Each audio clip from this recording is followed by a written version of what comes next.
Hi, and welcome back to the second hour of Focal Point on AFR Talk on this Tuesday. Great to have you along for the ride. Let's grab a couple of phone calls. We've had a couple of people waiting patiently on the phones. Let's go to Bruce in St. Petersburg, Florida.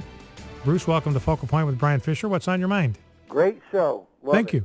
Listen, the Democrats are favoritism to the gay pride movement, and they're also in favor of the Islamic movement as well.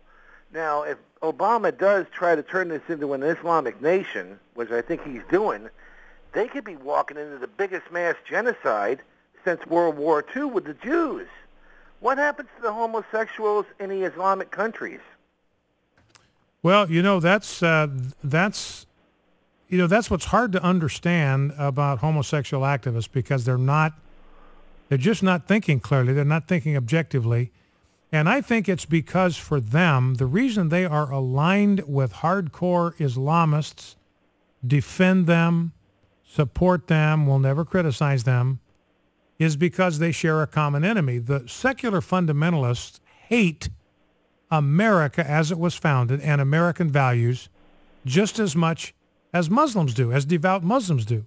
They hate America as it was founded. They hate American values because they are flatly contradictory to the values of Islam. And the more devout a Muslim you are, then the more committed you are to the value system and the worldview of the Quran and Islam, which is absolutely, fundamentally, totally contrary to the worldview and the values of the Judeo-Christian tradition and America. So they have a common enemy, and that's why they are in league together.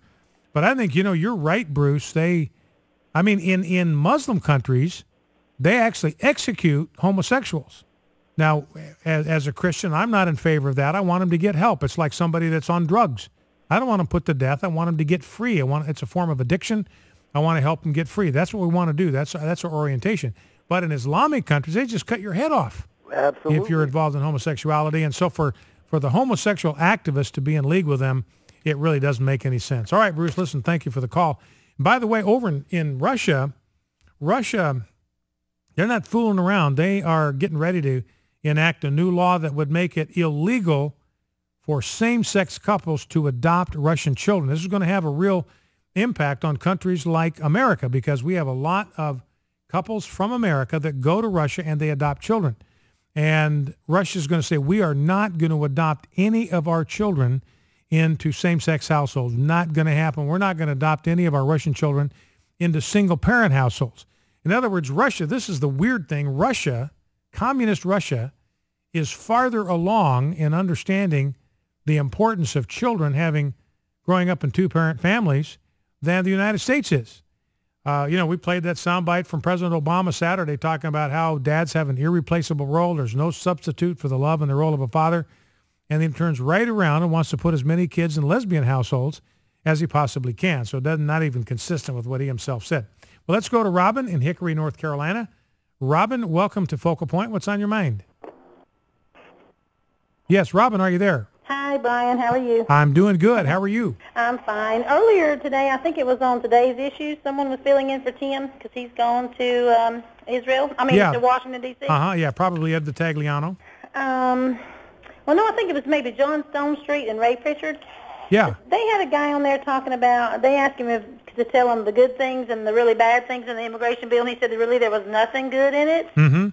And I just really wanted to get that word out. I'm not sure who was on that show, but he was telling how they're so full of baloney.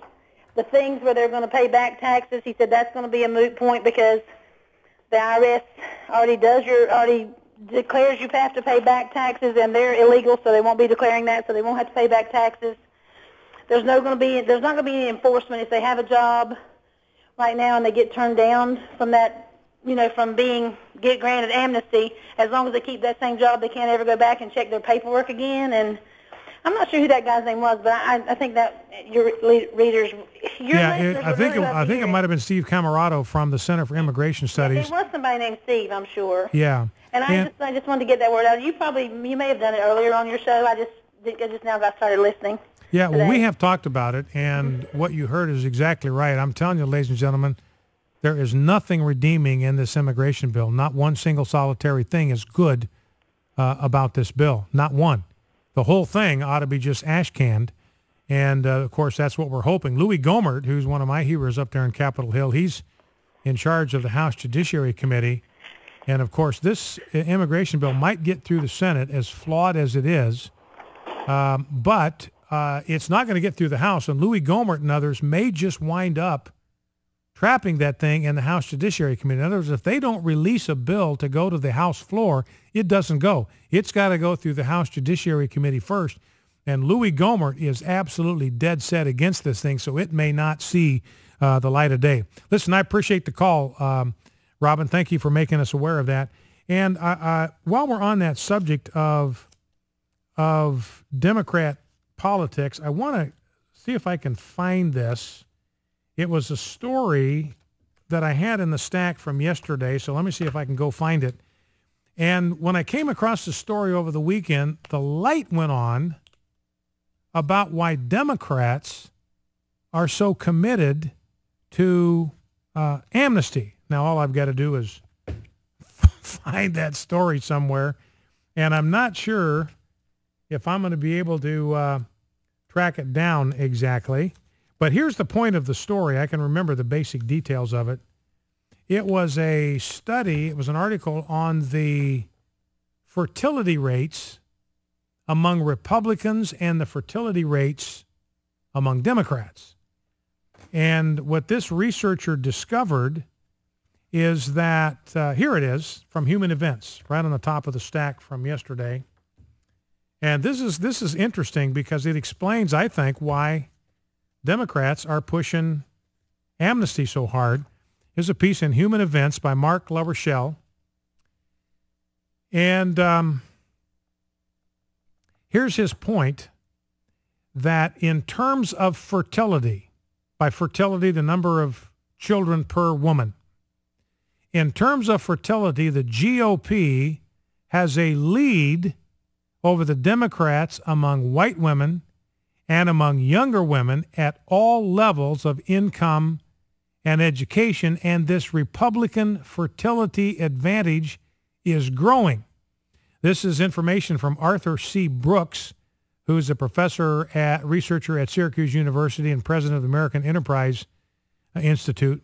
He said this: according to the 2004 General Social Survey, if you picked 100 unrelated politically liberal adults at random, you would find that they had between them 147 children. If you picked 2 conservatives, or 100 conservatives, you would find 208 kids. That is a fertility gap of 41%. So in other words, Republicans have a fertility rate that is 41% higher than the fertility rate among Democrats. In other words, we conservatives are simply outbreeding liberals. They really don't want kids. Or if the most they want one. They're not into big families. So conservatives, we believe the evangelical standard ought to be a minimum of 3 kids per family. That's the evangelical standard, the biblical standard. That's the only way you can be fruitful and multiply, not just by replacing yourself with 2 kids, but by growing. That's got to be a minimum of 3. So that's our solution to taking back America. Let's just outbreed them. Focal Point AFR Talk.